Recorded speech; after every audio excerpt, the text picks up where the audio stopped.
আজ তোমাদের কাছে একটা নতুন রেসিপি নিয়ে হাজির হলাম। দেখে নাও রেসিপিটার নাম কি, আফগানি চিকেন মালাই কোফতা। প্রথমে দেখে নাও এটা আমি কিভাবে বানালাম। প্রথমে আমি কিছুটা বোনলেস চিকেন আমি নিয়ে নিলাম। এখানে প্রায় 700-র মতন বোনলেস চিকেন ছিল। তার মধ্যে একটা বড় পেঁয়াজের হাফ টুকরো আমি দিয়ে দিলাম। একটা পেস্ট বানিয়ে তার মধ্যে আমি দিয়ে দিলাম কিছুটা ধনেপাতা, বেশ খানিকটা ক্রিম আর প্রায় হাফ চামচের মতন বাটার। যেহেতু রেসিপিটার নাম মালাই কোফতা, তাই এর মধ্যে আমার কিন্তু ক্রিমটা খুব প্রয়োজন। তারপরে দিয়ে দিলাম কয়েকটা কাঁচা লঙ্কা। এরপরে অন্যদিকে আমি আরেকটা পেস্ট বানিয়ে নিলাম, আদা, কাঁচা লঙ্কা আর রসুনের। এটার যে পেস্ট বানাবো সেটাও কিন্তু আমাকে চিকেনের মধ্যে দিয়ে দিতে হবে। এরপরে দিয়ে দেবো 1 চামচ বেসন। এবার সম্পূর্ণ জিনিসটাকে আমি ভালো করে একটা মিহি পেস্ট বানিয়ে নেব। দেখো মিশ্রণটা কতটা স্মুথ হয়েছে।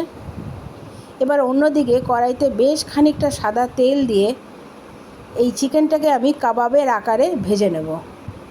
তোমরা কিন্তু এই কাবাবগুলো খুব হালকা আঁচেই ভাজবে, তাহলে এটা সম্পূর্ণভাবে কুক হবে।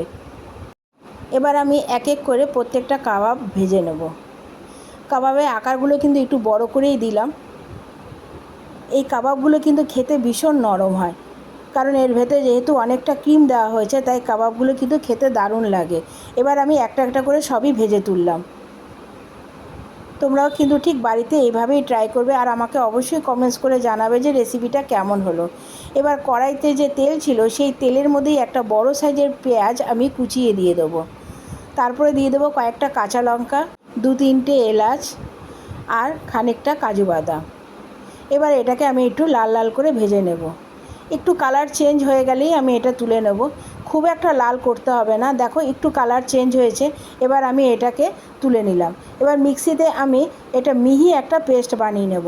এবার তার মধ্যে দিয়ে দেবো আরও 1 চামচ ক্রিম। ক্রিমটা কিন্তু অবশ্যই দিতে হবে। এবার কড়াইতে যে তেল ছিল তার মধ্যে 2টো এলাচ, একটু দারচিনি দিয়ে যে পেস্টটা আমি বানালাম সেটা আমি দিয়ে দেবো। বেশ খানিকক্ষণ নাড়াচাড়া করার পর আন্দাজ মতন একটু নুন দিয়ে দেবো আর দিয়ে দেবো সামান্য মিষ্টি। এবার এটাকে আমি 10 মিনিটের জন্য কুক করব, যতক্ষণ না এটা তেল ছেড়ে আসছে। এবার দেখো এটা খানিকটা তেল ছেড়ে আসছে। এরপরে আমি 1 চামচের মতন টক দই এর মধ্যে দিয়ে দেবো। বেশি কিন্তু তোমরা দেবে না, 1 চামচ দিলেই হবে। এবার আমি এর মধ্যে 1 চামচ টক দই দিয়ে ভালো করে নাড়াচাড়া করে এর মধ্যে অল্প খানিকটা জল মিশিয়ে দেবো।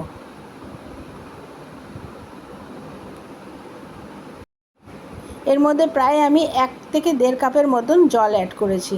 এটাতে কিন্তু তোমরা বেশি জল দেবে না, সামান্য জল দিয়ে একটু নাড়াচাড়া করে নিলাম। এরপরে আমি এক এক করে এর মধ্যে কাবাবগুলো দিয়ে দেবো। আমার রেসিপিটা কিন্তু প্রায় কমপ্লিট হয়ে এসছে। তোমরাও বাড়িতে অবশ্যই এটা একবার ট্রাই করো। এবার নামানোর আগে আমি দিয়ে দিলাম খানিকটা গোলমরিচের গুঁড়ো আর একটু ঘি, প্রায় 2 চামচের মতন ঘি অ্যাড করলাম এর মধ্যে। দেখো আমার রেসিপিটা হয়ে গেছে। এবার আমি গ্যাসটাকে অফ করে দেবো। এবার অফ করে দিয়ে এর উপরে আমি দিয়ে দিলাম খানিকটা কাসুরি মেথি। এই কাবাবটা খেতে কিন্তু দারুণ লাগে। এটা কিন্তু রুটি, পরোটা, নান, পোলাও সব কিছুর সাথেই খাওয়া যায়। তোমরা অবশ্যই এটা বাড়িতে একবার ট্রাই করো। আমি উপর দিয়ে কিছুটা কাসুরি মেথি দিয়ে এটাকে আমি নামিয়ে ফেললাম। আমার রেসিপিটা কমপ্লিট হয়ে গেছে। এবার আমি এটাকে নামিয়ে সার্ভ করে ফেললাম। আমি কিন্তু এটাকে পোলাওর সাথেই সার্ভ করেছিলাম, খেতে কিন্তু দারুণ লেগেছিল। তোমরা এটা কিসের সাথে সার্ভ করবে আমাকে অবশ্যই কমেন্টস করে জানাবে। আমি কিন্তু তোমাদের কমেন্টসের অপেক্ষায় থাকি। আমার রেসিপিটা যদি ভালো লেগে থাকে তাহলে অবশ্যই একটা লাইক, কমেন্টস আর শেয়ার করে দিও। আর আমার চ্যানেলটা কিন্তু অবশ্যই সাবস্ক্রাইব করে দিও। আসবো একটা নতুন রেসিপি নিয়ে, আবার দেখা হবে। তোমরা ভালো থাকো, সুস্থ থাকো। এখনের জন্য টাটা।